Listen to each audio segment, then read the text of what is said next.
Naveed Sadikali is with us. He's the CEO of End of Petroleum at endofpetroleum.com. Naveed, welcome to Free Talk Live. Thanks, Ian. And you were pretty persistent. You came by yesterday, and you wanted to get on. And of course, I had gone on to and asked at his. I mean, they talked about. I'd gone to his booth and asked about it. They talked about exploding water, and that's what I want to know about. Well, you came by, and you came back this morning because I said, "Well, come back tomorrow. We're wrapped up for the day." And you came back this morning, and here you are. And I appreciate you taking the time. I would say persistence. If you're telling the world that there's a way to make water explode, you're going to have to be persistent for a long time.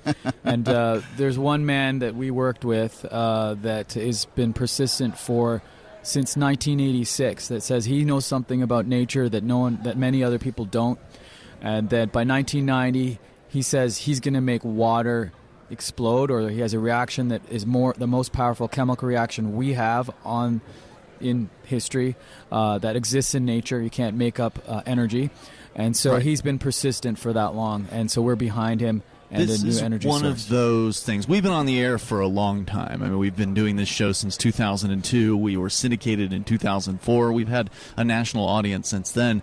And, every now and then we'll get this guy calling in, and he believes that there's some sort of free energy thing, but the government's been suppressing it. The oil companies have been suppressing it. This has been talked about for decades, the idea of running an engine, for instance, off of water. Mm-hmm. Are you saying that this is real? This isn't some kind of conspiracy theory? I'm going to try to resolve this for you today. So what I'm telling you is that there is a way to make energy. You might have heard in 1989 there's something called cold fusion. Mm-hmm. Pons and Fleischmann, two chemists from Utah, says that we can make fusion in a test tube. The scientists of that era from MIT and even the government said that's not impossible. They tried to reproduce it, inconsistent results. They held a panel. They voted to stop work on it, and it basically, case closed, it's a fraud. That's the backstory to this. Meanwhile, in the steps of Pennsylvania courthouse, I believe, there's a man named Randall Mills who says he actually understands what's going on, but no one really paid him attention. I mean, some did, but it was basically so out of band with the thinking of that era that he basically was ignored. There's a book about him you can read called America's Newton. We wrote a book about him called Randall Mills and the Search for Hydrogen Energy, and it basically tells that story in depth about his journey, and people say it's the greatest scientific story ever, period. So I'll bring it down to the energy, because that's what you guys are interested in. The energy is basically a chemical reaction. Anytime atomic hydrogen is around a catalyst, and there's many catalysts, it will actually naturally want to fall to a smaller form of hydrogen. And when electrons move, going back to what is energy, chemical energy, H2 plus O2 is water. The H's and the O's, they don't really go anywhere, right? You still have them. You break them off and move them around. What happens is the electrons shift in closer and release potential energy that was in that electron attracted to that. Just like if I took something off a shelf and I pushed it, I catalyzed it down, that energy comes out and it hits the floor. That's, but it wasn't in the water bottle on the shelf. It wasn't in the earth. It's between those two. Same thing with the electron and the proton. So when we talk about free energy, there's no such thing. Mm-hmm. What it is energy that's unexplained. And that's been going on in history, and I can name Stanley Meyer, the water power car. It's been on 60 Minutes. There's a PAP engine. You can search it on YouTube. There's garage inverters all over. They know they're getting anomalous effects. But that doesn't lead to any innovation, because it if you don't really understand something, you can't do anything with it, right? And so this is more powerful than fire by 100 times. The reaction is because combustion is H2 plus O2. That's rocket fuel. If that's 1 unit energy, this is going to give you 100 units, and I can tell you exact amounts. But so what do you do? I mean, I know how a combustion engine works, right? You squirt a little fuel, fossil fuel, into a cylinder. A piston comes up. There's an explosion. It shoves the piston down. Right. How do you get energy out of water? I mean, I'll agree with you that there's certainly chemical bonds there, and I mean, you're breaking them up or sticking them together, and electrons. Okay, all that sounds like there's synergy in there. Yeah. So but how are you going to harness it? Right. Maybe what you're asking. What you need to do is there's a few ways, and the world's not asleep on this. There's companies working on it in multiple places, and research labs one funded by ex people from NASA and Lockheed Martin. So, but practically, how you get out, how brilliant one of the companies is Brilliant Light Power. Okay, that's the company from New Jersey. That's Randall Mills Company. They're going to do it in this way. This energy process occurs in the outside of the sun, and there's a lot of scientific mysteries that get closed in this because we now understand this. The outside of the sun has the corona of the sun. You may not know this. That is 1,000,000 degrees temperatures. The surface temperature of the sun is 6,000. So when you go away from a stove, does it get hotter or colder? It gets so basically hotter, closer to the stove. So basically, the outside of the sun is a plasma. Uh-huh. That means it's a state of matter where all the ions are free floating, and it's kind of like a chaos, right? So we have liquid, solid, gas, right? Those are the states of matter. Plasma is another state. Right. The fourth one. And so we don't see this energy on the Earth because we don't have plasma just free floating. Right. It's not hot enough. It's not hot enough, exactly. Thank goodness. And yeah, and the things just bind up and they live in these other states. So when they generate a plasma, and that's about 3,000 degrees, you can use a battery to generate the plasma. But once that atomic hydrogen, now remember, it's just one electron, it's not the gas now, meets a catalyst, it'll go boom, and an electron will come in closer and form a new, smaller, stable hydrogen. And that stable hydrogen exists in all of nature already. In fact, all the stars are doing this. They're taking the hydrogen they have, putting them to that smaller form, releasing massive amounts of energy. And in astrophysics, there's an unsolved problem, which is why is the amount of energy coming out of fusion is not enough to explain the energy radiance from the sun. And this guy's saying, guys, that engine is actually making energy. This hydrino reaction occurs in the sun. And his spectroscopy results match the ones from space. And also, and then we'll compute a huge scientific puzzle. I went to Brown University. Today they're looking for dark matter. They build these mirrors. They're like this mysterious particle. They use mathematics to try and invent new things that maybe explain the phenomena. This guy's saying, guys, most of the mass of the universe, 75% is hydrogen. We know that. And we know there's this stuff that pulls gravity that's dark. This guy's saying something very sensible. When this small hydrogen binds with itself, it forms dihydrogen gas. Extremely inert, extremely bound, and it doesn't want to react with light. And, oh, wait, it's dark. And it's most of the universe, mass. Okay. So he's saying dark matter is the small hydrogen in a new form. Dihydrogen. And by the way, he's not just him saying that now. There's many scientists who have I feel like my world's been flipped upside down. Why do I believe this? All right. This is amazing stuff. How do you build an energy to an engine to handle, 3,000 degrees? Is that what we're talking about here? 3,000 Kelvin reactor, yeah. Kelvin, yeah. Okay. So roughly, let's just call it a little bit more Fahrenheit, whatever. But basically... melt through the ground. No, so actually there are materials that can contain it. Okay. So if you think about fusion, that's the world boondoggle. I'm going to say boondoggle because we don't have it. Right. And $60 billion has been spent on it. They want it really badly. We want it. And this requires a new understanding, right? Once you understand nature a little better, he understands the electrons, and I'm not even going to get into the theory of why he believes that the old theory is the new theory, Maxwell's equations, Newton's laws, can displace quantum mechanics. And that's the whole backstory to this. But basically, with this new understanding, he's doing new things. E equals mc squared. Einstein, we got a bomb. That's the only way we get there, right? Now he's got a new understanding of electrons. He understands how he can make them fall. It's all basic. It's actually chemistry. It's not anything atomic, nuclear. It's just chemistry. And so now... Naveed, can you hold that thought and stay with us for another segment here on Free Talk Live? We've got more on the way. Naveed Sadeghiali is with us from End of Petroleum. Is that something we'll see in our lifetimes? Maybe. You never know when these things are going to change drastically. We've got more on the way. This is Free Talk Live. We're at Freedom Fest 2019. It's Free Talk Live. We're at Freedom Fest 2019 for basically a whole day of bonus episodes here, and we've got Naveed Sadeghiali with us. I do want to invite you to go to liberty.menu, because if you are an individual who rejects the initiation of force and agrees to abide by the ethics of the non-aggression principle, you qualify to use liberty.menu. You can head over there and get your business listed, because it is completely free to do that. So if you want more liberty-minded folks, people that care about freedom, to find out about your business or maybe your digital content that you create, perhaps you've got an event that you want to promote, get some free publicity for, because it is free to use Liberty.menu. You can use code FTL and get a special Free Talk Live listener badge at Liberty.menu. And there is actually a bit of a social networking aspect to it, plus, of course, ratings and reviews.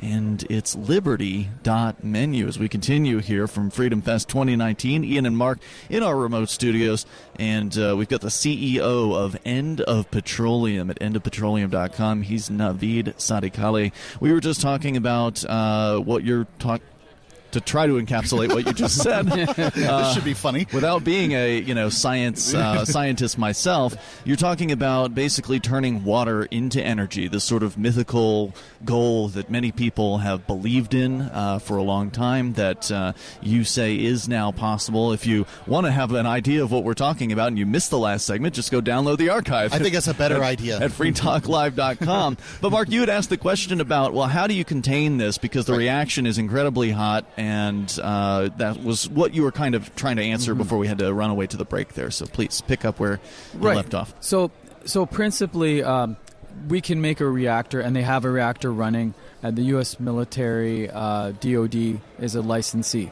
So that's already running. Their challenge is not to... So basically, material science technology that we have, it can handle 3,000 Kelvin. How big's this reactor? So... this is where people start to go, wow, because the energy density of this reaction is 100 times fossil fuels. You can make it really small. Okay. Which is what Mills wants. Yeah. Mills Can I put it in a car? You want to put it in a car. Okay. And he's already talked about that, and people want to know those, see links of Mills talking about that. He's been very transparent, very public. The world basically just... It's like anything else. If someone tells you the world's going to change, you're a crackpot till you do it. Sure. Okay? Yeah. So Yep, you're a crackpot until it works, right? You can't fly. Humans can't fly. Yeah. That's well, that's ridiculous. actually used that. 1895, Lord Kelvin. Yeah. We talked about Kelvin. Right. He said heavier than air flight is impossible. And 1905, sustainable flight from the Wright brothers. Right. Exactly. 1905. 10 Wasn't years. even that long after he said it. Yeah. Right. Yeah. So, okay. Now we have the size handled. We have energy from water, and I presume you could do this with a lot of different sort of basic element isn't the right term, basic compounds, and get energy out of them because chemical. But people want to do it bonds. with water because there's so much of it. There's so much of it, right? What So he's is it saying cheap? is that this is something that just exists in nature with the single hydrogen atom. So he's not saying that everything. I mean, technically, everything has this chemistry, electrons, but pushing this one down is part of the engine of nature. That's what he says. So this is easy to tap into, and he's doing it. And by the way, this is not a new story. The Department of Energy, this goes back, I'm weaving it back and forth. The many independent labs are Brookhaven, MIT Lincoln Lab, Chalk River in Canada, Moscow, knew this was real and reproduced it in the cold fusion era. But you know what happened? And there's a movie about this called Too Close to the Sun from the BBC in 1994. They said they were afraid of losing their administrators, the heads of the labs. They're saying they're afraid of losing funding for working on unpopular science because of the cold fusion fiasco. Right. So the case got closed. So this little company, Mills, says, if it wasn't for our company fighting for this, this would have been gone, and it may have never been discovered for another 200 years. That's what he says. It's fascinating. How cheap is it to go at this? How cheap do we see it at some point in the future to sort of break up water and turn it into energy? So the price point that this company, and there's other companies, by the way, they're going to sell energy to us at, their rate right now, they think it's going to be 5 cents or less a kilowatt hour. The U.S. average is 12. So the fuel stock you could call free. Well, water is free. Yep. But the innovation, right, they deserve to be rewarded for the investors in this spent $120 million, but all private. No government funding. They had to do it on the backs of people believing in Mills and his capabilities and his team. And so that's venture, right? Sure. So they deserve to be rewarded for that. So they're going to try and sell energy for 5 cents a kilowatt hour. And heat is another obvious thing. A lot of the markets for energy are just to make heat. Hot water is used in every manufacturing. So they're also partnered, by the way, with a TMI Climate Solutions, which is a Berkshire Hathaway owned company, to build an industrial heater. So we're talking about building product right and engineering. We're not talking about science research anymore. So how much water does it use to get this kilowatt hour? So basically, the equivalency that I like to use is, and it's really rough, one gallon of water is equivalent to 100 gallons of gasoline. Wow. Can you imagine the? We live in New Hampshire, so we got heating oil up there, right? I mean, just imagining a water truck pulling up to your. That's a good question. Need that. Can I just go to the ocean, get myself some salt water, and make this happen, or does it have to be distilled? I get that question a lot. Do you? Great. Yeah. Awesome. Everyone's like, are we going to run out of water, and does it have to be distilled? Those are two popular questions. I guess I should have a prepared answer. I don't actually know, but you're putting it into a plasma that's really hot. So if you put other elements in, they may just like kind of deposit, and you're going to foul up your reactor. So that's I what suspect I would think. that Salt would come out of it, right? Or something like so that. you get like all the salt, and then you have to clean it. What they need to do. Remember, there's engineering. There's like you can understand something. But, going from the Wright brothers 1905 to Boeing, yeah, sure, that's not the same thing, right? We knew how to make memory chips and smartphones probably 30 years ago. But it takes a lot of innovation, material science, engineering. Many, many things are going on to make a product, and that's what's going on right now. But yeah, so the other question was, is it you need distilled water, and are we going to run out of water? We will not run out of water. There's a lot of water. Forms. Yeah. So it's floating around the solar system. What does Endo Petroleum do in regards to all of this that we're talking about? My story is that 3.5 years ago, I in my younger career helped to disrupt the film industry. So I've been involved in design and helping engineers build kind of breakthrough products. So when I discovered the science, I went to Brown and I wanted to do physics, and I dropped out of physics and did computer science, which was a good move in the 90s because then that made a career for me. But I was always interested in physics. Mm-hmm. When I discovered someone has published 2,000 roughly page treatise on physics, 100 journal articles, but he's a fraud, I was like, I've never seen that in history. Right? Like, there's crackpots, but not crackpots who put out volumes of material publishing them, and they're still crackpots. Right. This is a unique story in history. So I didn't take it at face value. I researched it, became friends with someone named Brett Holverstadt, who worked in the lab in 2006, went to Reed College. Then he wanted to do an internship. His supervisor said, this can't be right. You'll know better when you grow up. Try to wrap this up in 30 seconds. So basically, I got involved with it because I was passionate about it, and I realized this is world changing, and I want to push the ideas forward. I want to help. We also do help investors do well with this, and basically it's a new era in energy and in technology, clean water, agriculture. It's going to affect everything, right? Super exciting. So that's what we're doing. Super exciting. Naveed Sadikali, the CEO of Endo Petroleum, his website, endopetroleum.com. Probably the smartest interview we've had yet. Thanks, man. Really appreciate you coming on Free Talk Live. We got more coming up from Freedom Fest. I want to tell you about my favorite cryptocurrency wallet, Edge Wallet at edge.app. Edge is the wallet I use more than any other, and that was true long before Edge Wallet became a sponsor of Free Talk Live. Edge Wallet allows you to buy, sell, trade, and securely hold your cryptocurrencies, including Bitcoin, Ethereum, tokens, Monero, Ripple, Dash, Bitcoin Cash, and more. It's available for both Android and iOS, and you can download it via the Play or App Store or via Edge Wallet's website, edge.app. Secure your freedom with Edge Wallet.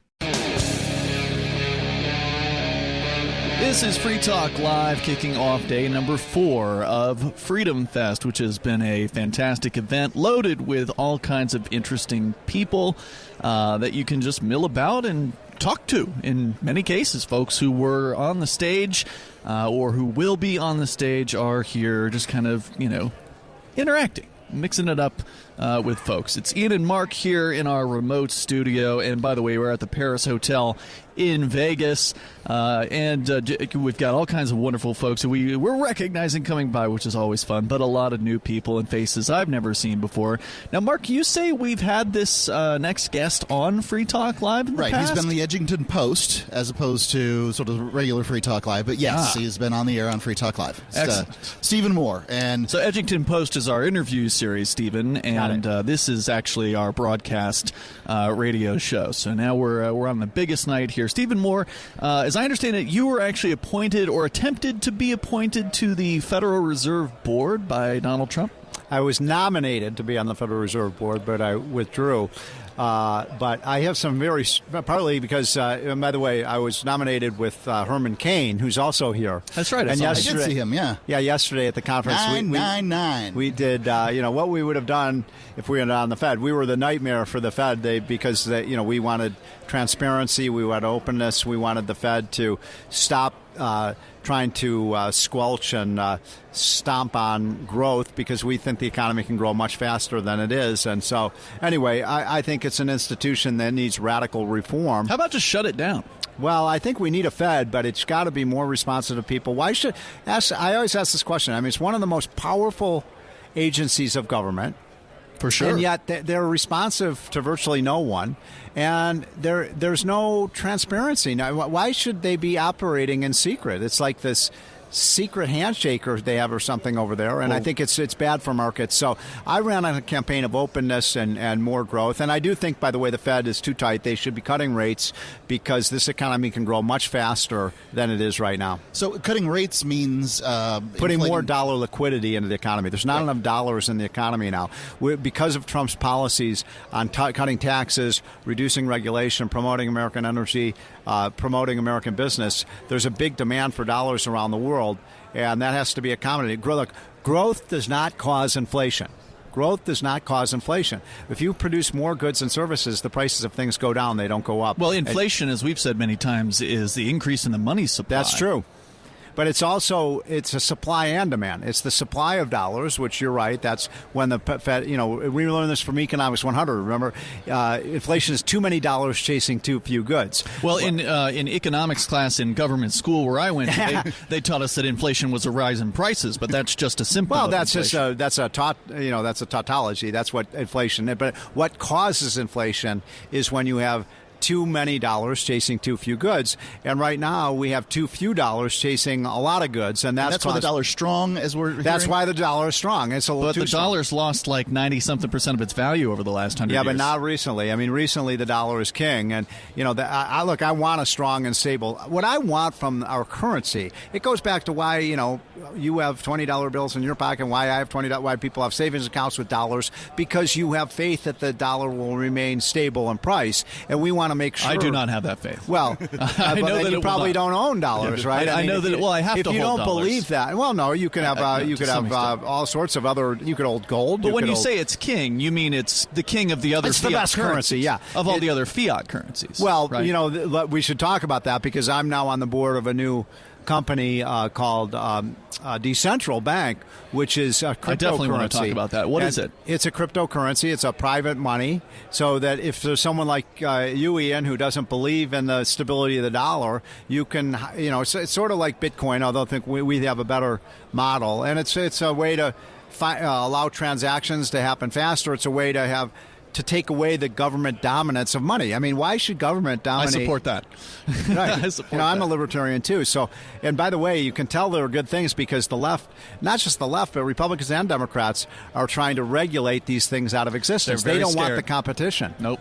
They do not like cryptocurrencies. They do not. The old bankers in a lot of cases don't like it either. And they say, oh, gee, we can't have these cryptocurrencies. They're going to risk a financial crisis. I'm like, well, they don't need cryptocurrencies to do that. The central bankers have done that pretty well themselves, right? All the time. Yeah. Ian, before we go off into cryptocurrency land, I want to talk about sort of the dollar's strength against other currencies, because I didn't quite get what you were saying, Stephen Moore. The dollar, let's see, inflation is too few dollars chasing too many dollars chasing too few goods. So what you want is the Federal Reserve to create just the right amount of dollars, which is an incredibly difficult task, right? That's right. Just the right amount of dollars to chase just the right amount of goods to keep the U.S. dollar in line with the sort of slow crash of every other fiat currency that's around the world, in the hopes that we can maintain dominance but not price ourselves out of the markets for exports. Is that what we're talking about here? Well, what? what you have a currency for is to retain value over time. Okay. The reason I do hold $20 bills and I have a lot of savings in dollars, Ian, is because I do think the dollar will retain its value. Now, if the dollar fluctuates widely, one of the values of having that currency falls. So, for example, I don't know if you guys are old enough to remember, but I do, when we had 15% inflation in the 1970s. Yep. Well, nobody wanted to own dollars, right? Because they lose their value. Similarly, if the dollar is too tight and you have deflation, we learned from the Great Depression, that can cause big problems too. So I like to look at commodity prices. I like to look at what's happening with gold and silver and copper and cotton and wheat and soybeans and timber, and look at those over time, and are they remaining stable in price? And the truth is, over the last year or so, commodity prices have fallen by about 10 to 12%, which is an indication of deflation, which means we need lower interest rates and more dollars. What about the tariffs that we've seen with Trump? I mean, these have got to be affecting prices worldwide. They are. And, I'm not in favor of auto tariffs, and I'm not in favor of steel tariffs, and I'm not in favor of aluminum tariffs. I do think, and by the way, I hope we get this free trade agreement done with Mexico and Canada, because, that would be very positive. Is it going to be actual free trade, or is it going to be some freer trade, right? Good point. There's no real true free trade. Here's where I may disagree with you fellows. All right. I am in favor. This will be fun. I'm in favor of what Trump is doing on China. Okay. I think China is we're in an abusive trade relationship with them. I would concur with that. I think that they cheat, they steal. They're stealing $300 billion of our technologies and our intellectual property. They are hacking our computer systems. They are involved in cyber espionage against the United States. We've opened up our markets to them. They haven't opened up their markets to us. And Trump wants to use the leverage that he has over China to force them to behave themselves. And there is some short-term pain to that. I think the economy would be growing faster if we didn't have this trade dispute. But in the long term, we can't go on with the current situation. But you would agree that tariffs are basically a tax on the American people? Of course, people. A tariff is a tax. By the way, for the first 120 years of our country, tariffs were the major way we raised revenues. Yep, so they're not a terrible way to raise for the federal revenue. government. For the federal government, yeah. Right. They're one of the few constitutional ways. If you're exactly. And they're kind of tax on consumption. I'd rather tax consumption than income and investment. But also, we want taxes to be low. And we don't want to start trade wars around the country, around the world. And we are in a major epic battle right now with China. I want taxes to be non-existent, but I'll take low if I can get it. And by the way, we have relatively the lowest tariffs in the world. I think Australia's lower than we are. And I think what Trump wants to do is ratchet these other countries. Trump wants freer trade by forcing these other countries to lower their tariffs. Yeah, it's an interesting approach. It is. I'm works, debating that here at Freedom Fest. So Don Boudreaux, who's an economist at the George Mason University, is taking the position of essentially unilateral free trade. I'm for that. I'm more in favor of... I used to be in favor of unilateral free trade. Now I want to use our leverage, because every country wants to trade with the United States. We're the big kahuna here. Sure. And we can use that leverage to force these other countries to treat the United States more fairly. Well, obviously... It's a risky strategy. Yeah. I see skepticism in your face, Mark. I know it's not easy. See, I exist in this netherworld of an abstract belief in free markets and free trade, and that governments are organizations that claim dominion over free people. And I live in a reality that it is only a government that can truly negotiate trade with another government, because I don't know why. I don't know why that is, but it seems to be the case that it is. And that, if you want to get free trade, you have to get it somehow. Do I think that Trump is a genius? If he is, he's a genius at hiding his genius, too. Stephen, can you stay with us for another segment? Sure. All right, we're going to continue here. Stephen Moore is with us. He's Trump's senior, economic advisor? That's right. And founder of an organization called Decentral, which we're going to get into here in just a moment. It's Free Talk Live. We're at Freedom Fest 2019 for the final day of what has been a pretty awesome convention thus far. If you're not able to, well, obviously you're not able to make it out. It's over at this point by the time you're listening to this. But you probably don't want to miss 2020. I suspect that one's going to be pretty massive. whenever it is. I've had a blast here. I especially had a blast here with Stephen Moore in this interview. You think Elizabeth Warren will come, or I'm hoping Kamala Harris, or Bernie? Let's bring Bernie to Freedom Fest. That would be fun. I remember the story about Joe Biden when he came in when Air America was a big deal in radio. He came in and did an interview. Rachel Maddow interviewed him in front of a room full of Republican talkers, right? And there was a smattering of applause at the end as he raises his arms, and it was just it was so miserable, his reception. His face never broke. This guy's a consummate politician, no soul at all, and he's grabbing people's hands and shaking them on the way out, Was he sniffing people's hair? No, it's all old guys. It was all old guys. No, he didn't want to give a hug to anybody there. By the way, Stephen Moore is one of Trump's the senior economic advisor for Donald Trump. He's with the Heritage Foundation, an economist with them, and involved in crypto. And I have a book out, by the way, called Trumponomics that I wrote with Art Laffer. Really? Of Laffer with Art Curve Laffer fame. From the Laffer Curve. About our experiences helping put the economic program together for Trump during the 2016 campaign, and that's fun. Does Art Laffer have the Nobel Prize for economics? He does not. He should. Okay. He should. He's probably not going to win one. But he did about a month ago. He won. He was awarded by President Trump the Presidential Medal of Freedom, which is a great honor. The highest civilian honor. Yeah. Well deserved. But it tells you a lot about the Nobel Committee that they have not awarded Laffer the Nobel Prize, because you could make the argument he's probably one of the 5 most prominent and influential economists alive today. Right, and the Nobel Prize is reserved for living. He's the 5th on the 6th. Well, I appreciate the crowds you run with, Stephen Moore. I appreciate you slumming it with us. Yeah, and by the way, we're going to get into cryptocurrency here because you've taken an interest in Decentral.tech, which is your website. But first, I do want to tell you... Decentralbank.tech. Decentralbank.tech. Thank you for great. Who knows what you're going to get at Decentral.tech? Don't go to that one. God knows. But while you're going to good cryptocurrency websites, check out helpmetakebitcoin.com, because if you own a business and you want to let your customers pay you with cryptocurrencies, helpmetakebitcoin.com makes it super easy. It's the folks over at AnyPay. We know them personally. They're based out of New Hampshire, and so you can easily accept Bitcoin, Dash, Zcash, Bitcoin Cash, and several other cryptocurrencies at your point of sale. Just go to helpmetakebitcoin.com. They've got apps for iOS and Android. It's helpmetakebitcoin.com, and it's free to accept these cryptocurrencies at your business, which you don't get that from the credit card companies. So, Stephen Moore, what got you? Where did you get into crypto? How did that happen for you? Well, since I was not, confirmed to be on the Federal Reserve Board, my idea was, if you can't join them, beat them.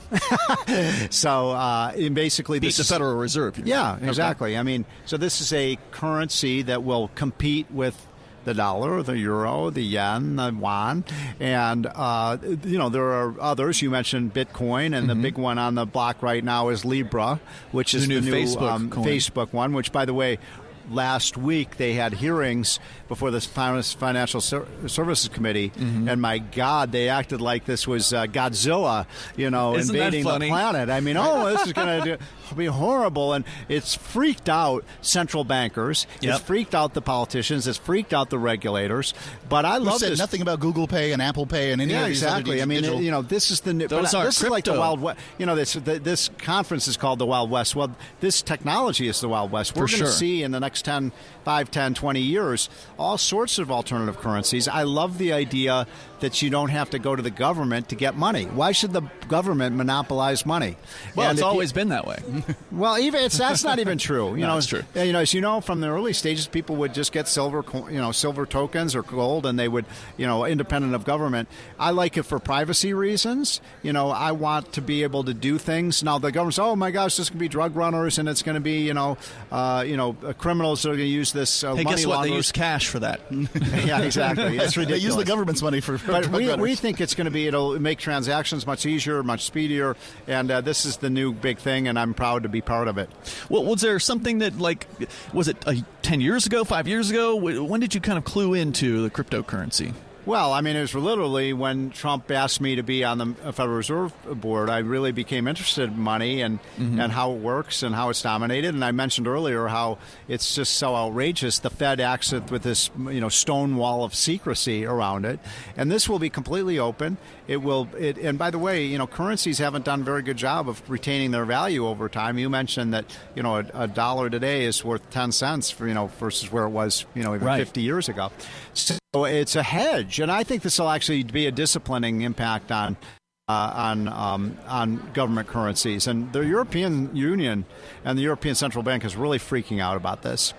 Now, when you say this, do you mean cryptocurrency in general? In general, yeah. Okay. So tell me about decentral then. Well, our idea is to peg, the trick is how do you keep the currency stable? So we're going to peg it to the dollar because the dollar has been relatively stable over the last 30 years. And, the trick is how do you keep it stable over time? And then, it's also, you have privacy in this. The government, it won't be the government's business what you're buying, when you're buying it, where you are, and all of these things. So we find it to be a very attractive alternative to owning dollars or yen or pesos or whatever it might be. So is the European Central Bank, is it more worried about cryptocurrency than the United States is? I would say yes. Reserve? And why? Because they are socialists. Right. They believe the government should run everything, right? And so this is a libertarian dream, right? To have and look, I'm not saying we're going to replace the dollar. I actually think it'll just be a supplement to the dollar, and it should just make the dollar easier to use on the internet. That's all. Yeah, exactly. It's well put. And the dollar and the people who produce the dollar ought to think that's great.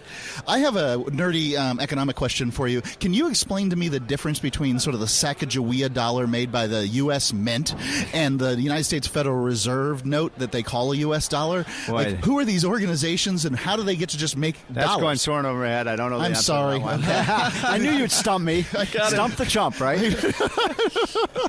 I just don't know how both the United States and the Federal Reserve can make money at the same time. It's magic. Okay. They've got a magic wand, and they can just make as much of it as they want. So, decentralbank.tech, they're calling this a decentralized central bank. What does that even mean? Because it's not controlled by any, like right now we have the Fed that controls our, U.S. dollar. You've got the European Central Bank, which controls the euro, and likewise in China. And this is totally independent of government. And, the government screws things up. I think we share a kind of contempt of big government when it gets out of control, and this is a way to pull an end run around it. I wouldn't own only, decentral tokens, but I would. It's a way of, expanding your portfolio. Are they out now? Is it available, or is this being developed? No, it's just still being developed. Okay. It'll be out there in about I'd say 6 months to a year. Well, why don't you get back in touch with us when it does? Well, let's we should talk in more detail. I'll send you some tokens. Well, wonderful. We love free money. But I do think that the whole history of almost every financial panic. That's why, remember, I mentioned earlier that the ECB... Before you get into a long statement here, if you want to stay, you can stay for another segment. If you've got to go, you got to go. Okay. Every single financial panic, virtually, there might be a few exceptions, was caused by monetary mistakes by these central banks, which is why it's a joke that the Great Depression was solved. So let's have private currencies. Go decentral. Thanks, Stephen Moore. Thanks, guys. It's Free Talk. Bitcoin.com has launched a trading platform at local.bitcoin.com, allowing you to buy or sell Bitcoin Cash via dozens of payment methods like PayPal, Venmo, bank deposit, remittances, or meeting in person with cash. There are no ID requirements to sign up for and use the site, and all communications between buyers and sellers are encrypted. Finally, a global trading platform that respects your privacy. Visit local.bitcoin.com to get started trading Bitcoin Cash. local.bitcoin.com.